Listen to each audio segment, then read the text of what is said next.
Hi guys, good morning. So another gala tayo ngayon. So for this time, pupunta tayo sa Calle Ruega. So hindi ko pa alam kung ano yung meron doon, pero nakapunta na kami once. Kaya lang, siyempre sakay lang ako dati, angkas-angkas lang ako dati, kaya hindi ko alam yung details kung paano pagpunta doon. Ngayon magpapagasolina muna tayo, then magbe-breakfast ulit, then update namin kayo mamaya. Anyway, kasama ko yung OBR ko, so kasama ko siya sa mga gala, so update na lang mamaya. Anyway, it's already magsa 7 o'clock, so late na naman kami nakaalis ng bahay. So expect late na rin kami makakapunta doon. So update mamaya. Tapos lang namin magpagasolina dito sa Fuel Force. So ngayon on the way kami maghahanap ng makakainan, mapapag-breakfastan. So probably it's either Jollibee or McDo. Ang daan namin ngayon is sa Monterrey pala, tapos pili ko kami kakanan kami pa Manggahan kasi mas mabilis dumaan dito kaysa doon sa may crossing ng Malabon na pag dinare-diretso parang ang haba ng daan. Dito pa rin kami sa may Pascam, medyo mabagal yung flow ng mga sasakyan. So hindi ko alam kung marami lang talagang nasa labas ngayon o kung anong meron doon. Last time na dumaan ako dito, sobrang traffic. Meron kasing kakamping dyan sa may oval. So kaya sobrang traffic. Anyways, ang gamit kong camera ngayon is yung Supremo Conquest. Hindi ko kasi talaga ma-troubleshoot yung problema ko sa OSEC. Masyadong malakas yung garalgal niya pag may wind noise. So hopefully itong Supremo Conquest is okay rin sana. Okay sana yung audio clarity niya. Pero maraming beses ko na siyang nasubukan. Mas clear yung audio niya kaysa sa OSEC. So hindi ko alam kung dahil ba yun sa water damage nung nag-fishing kami at nabasa siya ng tubig dagat, or mas maganda yung quality ng Supremo kaysa sa OSEC.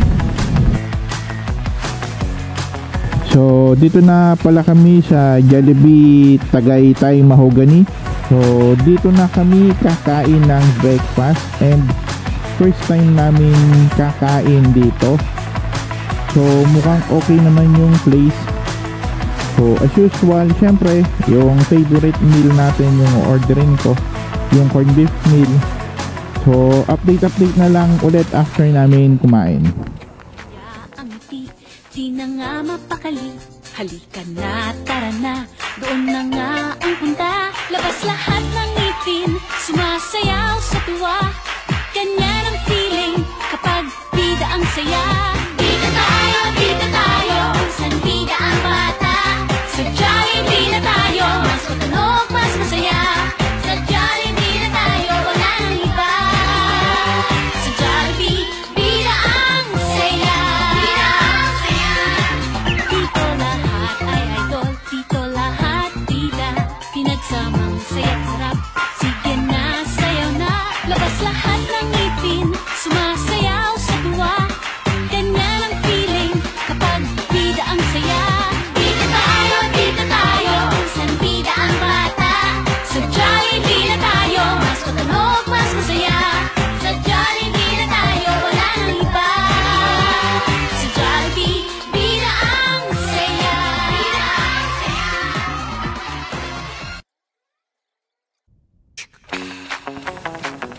Update guys, karatapos lang natin mag breakfast.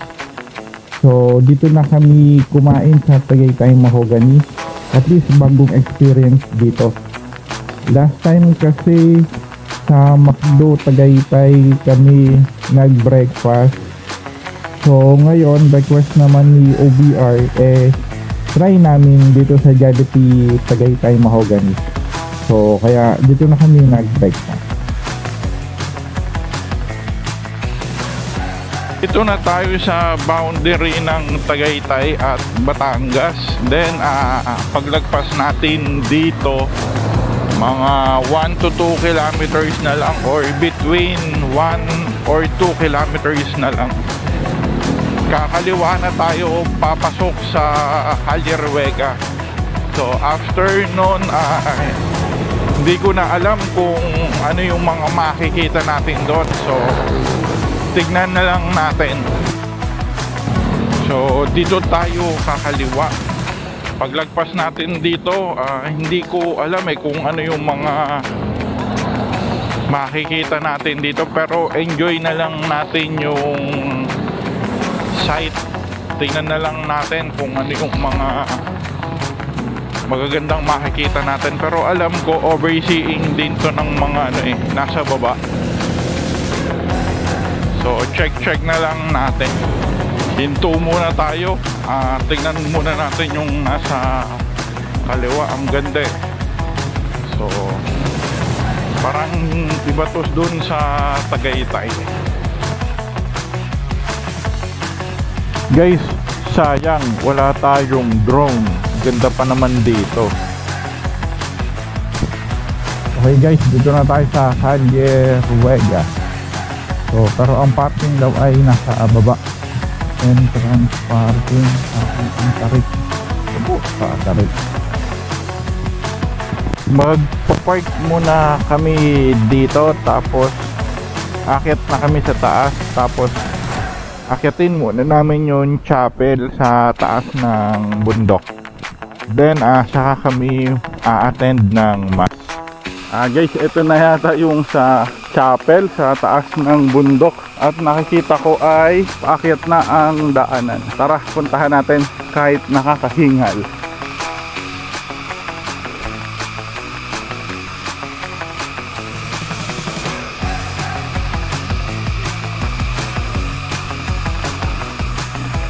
Hingal. Hingal. Pero okay lang to. Exercise, part of adventure.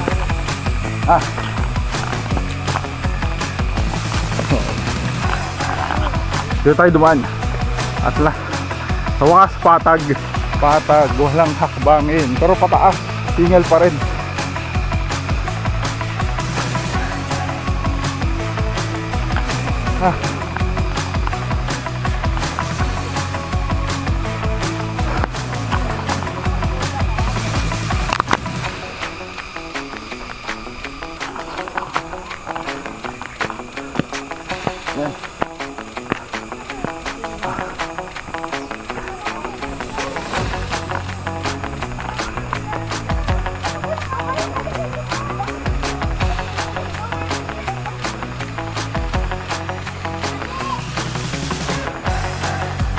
Hingal. Ito na, yung chapel.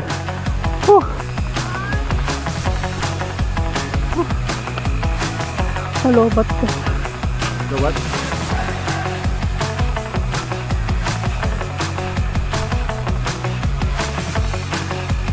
Buti pa sila, pababa na. Guys, ayan na yung chapel sa taas ng bundok. Sobrang nakakahingal pag-akit, lalo na sa mga heavyweight na katulad ko. So kailangan natin mag-exercise. Hingal.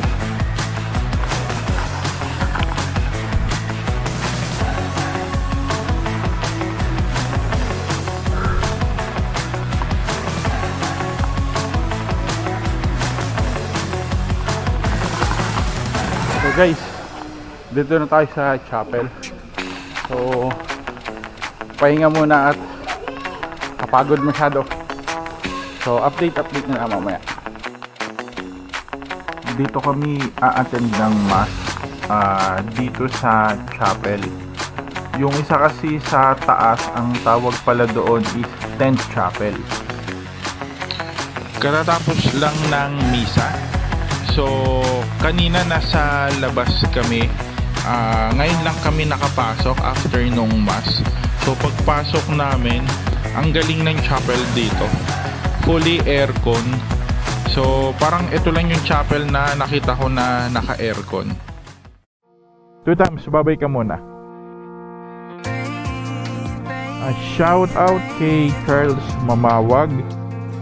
Bayaw ko siya sa pinsan. Siya kasi yung katulong namin nung bumili ako ng ADV. So, siya yung nagdala ng unit sa bahay. Dala ko kasi yung kotse kaya hindi ko ma-drive pa uwi. So, shout out sa'yo, Cha. Pabalik na kami ngayon ng Cavite and dito ko na rin tatapusin tong video. So, please like and subscribe on my channel. And thanks for watching. Bye-bye. We can go out. You can hide away just for one night. But if you wanna